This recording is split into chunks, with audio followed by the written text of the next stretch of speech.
Friends, अगर आप घर पे बैठे हैं और अचानक से आपके पास किसी पुलिस वाले का फोन आता है और वो आपको इंस्ट्रक्ट करता है कि इमीडिएटली आप पुलिस स्टेशन आ जाइए, तो ऐसी कंडीशन के अंदर आप पैनिक हो जाएंगे और आपको समझ में नहीं आएगा कि क्या करना है।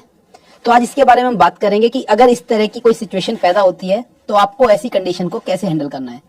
लेकिन इस इन्फॉर्मेशन को स्टार्ट करने से पहले अगर अभी तक आपने चैनल को सब्सक्राइब नहीं किया है तो जल्दी से जल्दी चैनल को सब्सक्राइब कीजिए, बेल आइकन को प्रेस करना मत भूलिएगा। फ्रेंड्स, आपके पास कोई पर्सन फोन करता है और वो बोलता है कि मैं फला थाने से बोल रहा हूं और आपको इमीडिएटली पुलिस स्टेशन आना पड़ेगा, तो आप इस तरह के फोन को अवॉइड मत कीजिए। सबसे पहले उस फोन को इमीडिएटली जल्दी से काटने की कोशिश मत कीजिए। पहले आप कोशिश कीजिए उस पर्सन से आप उसका नाम पूछिए, उसका रैंक पूछिए और कारण पूछिए कि किस कारण से वो आपको पुलिस स्टेशन बुला रहे हैं। और अगर वो कारण बताने को या नाम बताने को और रैंक बताने को मना कर देता है तो आप स्ट्रेट अवे फोन पे ही उसको मना कर सकते हैं कि मैं पुलिस स्टेशन नहीं आऊंगा।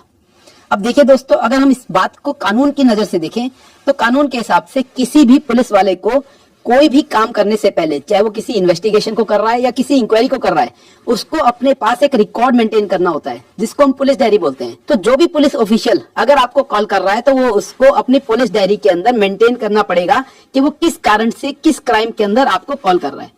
और अगर आपको वो ये इन्फॉर्मेशन देने से मना कर रहा है तो आप उसको मना कर सकते हैं। इसके बावजूद भी वो आपको इंसिस्ट कर रहा है और वो आपको धमका रहा है कि आपको पुलिस स्टेशन तो आना ही पड़ेगा, तो ऐसी कंडीशन के अंदर आप उस पुलिस पर्सन को रिटर्न नोटिस देने के लिए बोल सकते हैं।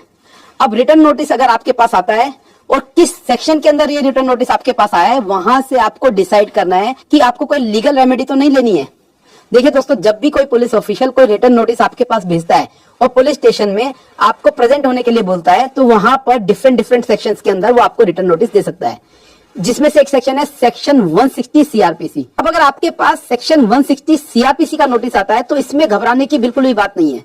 सेक्शन 160 सीआरपीसी का नोटिस आपकी स्टेटमेंट रिकॉर्ड कराने के लिए दिया जाता है। हो सकता है आपको किसी क्राइम की इंफॉर्मेशन है या उस पर्टिकुलर क्राइम के अंदर आपको स्टेटमेंट दे करके प्रोसिक्यूशन को हेल्प कर सकते हैं। तो ऐसी कंडीशन के अंदर पुलिस ऑफिशियल आपको थाने में बुला करके आपकी स्टेटमेंट दर्ज करेगा और उसको केस के अंदर, चार्जशीट के अंदर उसका एक पार्ट बनाएगा। तो अगर आपके पास 160 का नोटिस आता है तो आपको बिल्कुल भी घबराने की जरूरत नहीं है, आप स्ट्रेट अवे पुलिस स्टेशन जा सकते हैं। अब हम बात करते हैं कि अगर इसके अलावा अगर कोई पुलिस ऑफिशियल आपको सेक्शन 41A सीआरपीसी का नोटिस देता है तो आपको क्या करना है। अब देखिए दोस्तों, यहाँ पर आपको उसकी जानकारी जरूर होनी चाहिए कि जो 41A का नोटिस आपको दिया गया है वो किस क्राइम से संबंधित है। कुछ ऐसे क्राइम भी होते हैं जहां पर पुलिस ऑफिशियल आपको इन्वेस्टिगेशन के दौरान अरेस्ट कर सकते हैं।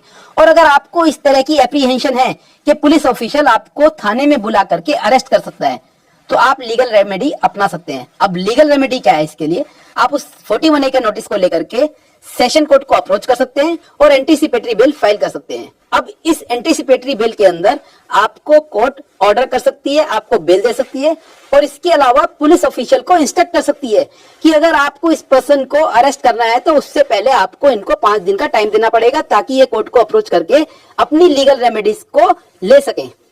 तो दोस्तों, कभी भी आपको पैनिक होने की जरूरत नहीं है। अब इसके अलावा अगर आपको पुलिस वाला कारण नहीं बता रहा है, ना ही कोई रिटर्न नोटिस दे रहा है और आपको फोन पर धमका रहा है कि अगर आप पुलिस स्टेशन नहीं पहुंचते हैं तो वो आपको घर से उठा लेंगे। देखिए दोस्तों, ऐसी कंडीशन के अंदर अगर आपको ये भी नहीं मालूम है कि आप किस क्राइम के अंदर कनेक्टेड है या आप किसी क्राइम के अंदर गवाह हैं और आपको कुछ भी समझ में नहीं आ रहा और पुलिस ऑफिशियल आपको धमका रहा है, तो ऐसी कंडीशन के अंदर मैं आपको सलाह दूंगा इमीडिएटली सेशन कोर्ट को आप अप्रोच कीजिए, वहां पर एंटीसिपेटरी बेल लगाइए, अपने अरेस्ट के एप्रीहेंशन को कोर्ट को बताइए। वहां पर पुलिस ऑफिशियल को अपनी रिपोर्ट देनी पड़ेगी और कोर्ट को यह बताना पड़ेगा कि वो किस कारण से उस पर्सन को थाने में बुलाने की कोशिश कर रहा है। अगर हम जनरल बात करें तो जनरली पुलिस वाले बिना नोटिस दिए किसी भी पर्सन को थाने में नहीं बुलाते हैं। और अगर कोई पर्सन आपको कॉल करके धमका रहा है और बार बार ये बोल रहा है कि थाने में आना पड़ेगा तो पहले उसके कॉल की जेन्युइननेस को जान लीजिए। थाने में किसी और पर्सन को भेज करके पहले पता कर लीजिए क्या रियल में वो पर्सन पुलिस वाला है या कोई आपको फोन करके परेशान कर रहा है। तो दोस्तों, इस तरीके से आप इस पूरी सिचुएशन को हैंडल कर सकते हैं।